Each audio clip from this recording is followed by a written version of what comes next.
Hey all, it's Ian here at the Sports Card Side Hustle, coming to you with the top hustle play of the week. And I'm going with a pick that I would say there's some risk in, and I'll explain why. It's Aaron Judge. He's killing it. He's having a historical season. I'm keeping him as a top pick right now, or a guy to buy, get after with those raw card purchases, get him in for grading, and benefit from the increased value and equity and profit that you will get from that. And I'll tell you why I say it's risky. It's because it's gone up so much already, right? So if we go to the last 3 months, he's had a rate of growth of 80% in the last 3 months. Just in the last month, 47%. Just in the last 2 weeks, 30% average rate of growth of his cards. So if you compare that to another investment or a stock or something like that, people aren't going to usually tell you to get in or jump in after it's already gained 80% typically, but it depends, right? If it's something that's going to have 10 times growth, etc. But if you look at the long term, let's go over why this is still a great value and great buy. So Aaron Judge is having an historical season. It's obvious that he's going to break the 60 home run American League record, which a lot of people kind of still respect as the legitimate record because of the steroid use of the records in the National League. He's also has a good chance to win the Triple Crown, which wasn't obvious or evident until the last couple weeks, where other batting averages are dropping, and he's now the leader in the Triple Crown with the top averages. He just keeps hitting consistently with that average climb. So if you notice, though, up until this season when he really took off, he was a home run power already, but he wasn't benefiting from that industry growth, right? You see it pretty much flat or up and down line for about a year and a half. And if we go to why and compare it to when the sports market took off about 2 to 2.5 years ago, the sports card market really took off and exploded. COVID really contributed to that. But if you go to his stats, he had that killer season with 52 home runs in 2017 before sports cards were back in the mainstream market and trending. And then in the 2 years leading up to when the sports market really took off, people consider those down years where he missed over 50 games each year. You see 112, 102 games, 27 home runs each. Still good power for that number of games, but people were starting to get down on him. And then that COVID year, where only 28 games, 8 home runs, and then people, even with those expectations from his rookie year of over 50 home runs, were a little down on him last year, where those are pretty good power numbers as you're getting to 40 home runs in under 150 games. Now this year is his first full season again from his rookie year. Last year he was pretty close to a full season, but he had 39 home runs. So this is really the first year where he's still really young, back in getting popular, and killing it. Going to break the home run record when he's already had 50 home runs before.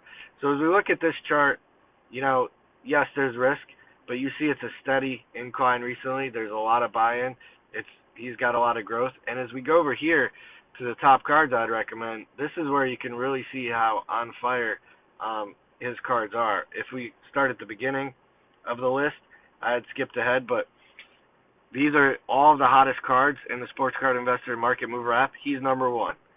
Number two, so his top space, number one. Number two is his Bowman draft picks base from 2013. Number three, again, Topps Chrome base. So 5. You see all the top cards are his. I went over to the card I would recommend most out of kind of those base cards and picks for value. For what I'm seeing is compared to the price raw, where you can get them at, and the price you might end up with should you go get them graded. So if you go look at this Bowman, his 2013 Bowman draft, the Chrome draft pick, it's number BDPP19. You see his 10s now are just suddenly up towards 700 recently. Actually, when you go in the PSA app, because it's always a couple weeks behind, it still has them down in the 400s. I could show you that quickly in a second. But yeah, you go to the charts, that's just a steady climb recently. But the raw cards, you can still get raw because of the risk in buying raw. Last sold for $152.50, so you've got a chance at turning $150 card into a card that I'm sure the next sale will be over 700 with what's going on right now.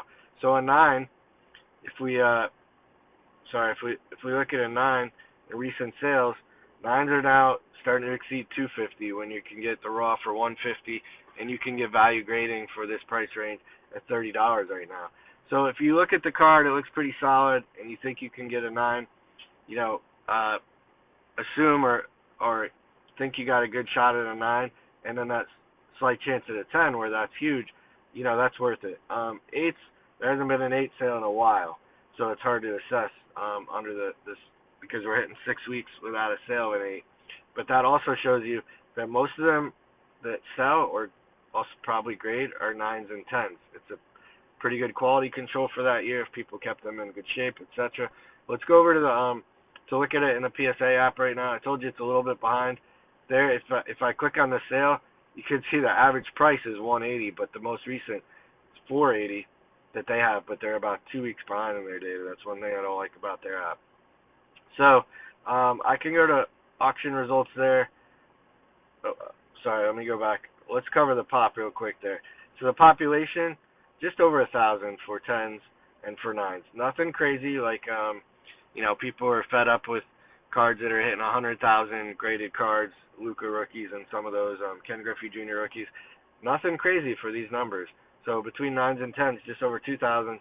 8s, 100. So if you look at this, the ratio of 9s and 10s to 8s grading is about 10 to 1. So that's a pretty good